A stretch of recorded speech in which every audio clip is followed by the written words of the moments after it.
Thanks for joining us here on NewsNation Rush Hour. I'm Nichole Berlie. And right now in Texas, an intense manhunt underway for a dangerous escaped inmate. Investigators are still searching for this man, Gonzalo Lopez. He's serving 2 life sentences for murdering a man with a pickaxe and trying to shoot a sheriff's deputy. Now, Lopez has been on the run since last Thursday after getting out of his handcuffs and taking control of a prison transport bus. Now, guards then shot out the tires, and that's when Lopez ran into a wooded area. Now, investigators intensely searching a more than 100-mile span of a nearby highway.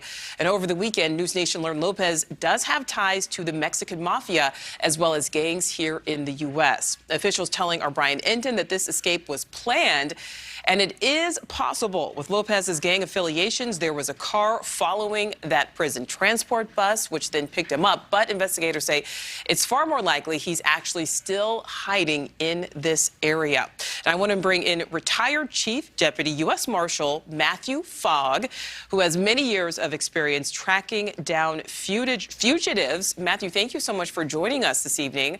Now, our reporting does suggest he may have been picked up. As we just said, he could, potentially be anywhere right now, including, though, still in that immediate area. Which scenario, based on your experience, seems more likely to you?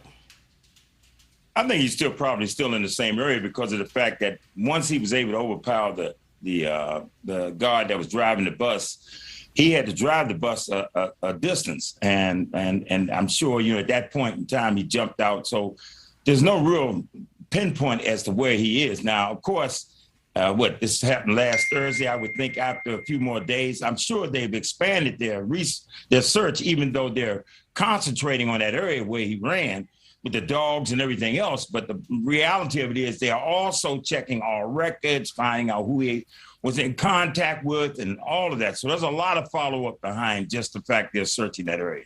So, as you mentioned right there, this man escaped on Thursday. And, obviously without money, without resources, it's very difficult to remain in hiding, when you do have those resources. How has he been able to successfully remain on the run for 5 days now?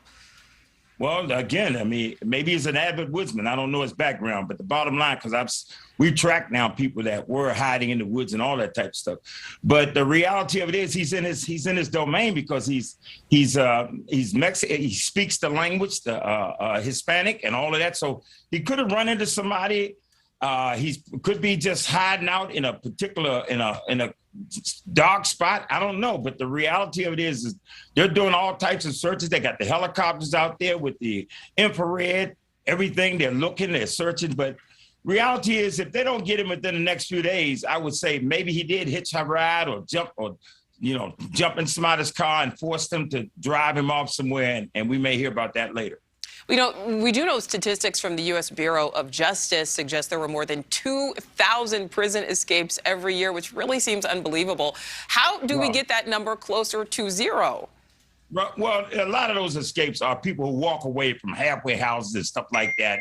It's not like people like this type of escape or someone going over the wall inside a prison, that type of thing. So that number's inflated from that perspective. But the reality of it is that you got 2 million prisoners in America and all over this country. And when you're talking about that many people, you're going to have the worst of the worst are going to try to get out. So you're always trying to concern. And the reality of it is that, we don't have enough prison guards, people to watch these folks. They get keys inside. They pass stuff around and able to get out of their handcuffs. So it always has to be a constant searching, especially when you're moving prisoners. You got to check them and make certain that, their restraints are secure, all of that stuff. Right. So even the fact that there wasn't a cage, I'm thinking there should have been a cage between the driver and the prisoners in the back. So I don't know how if there was a cage, he shouldn't have been able to get through that cage. But these are all of the things that they always got to be concerned with people escaping up with his nature. Right, and people certainly can be very creative. All right, retired Chief Deputy U.S. Marshal Matthew Fogg, thank you so much, sir. We appreciate it. You're welcome. Thank you for watching. Click the red subscribe button below so you can get more of NewsNation's fact-driven, unbiased coverage.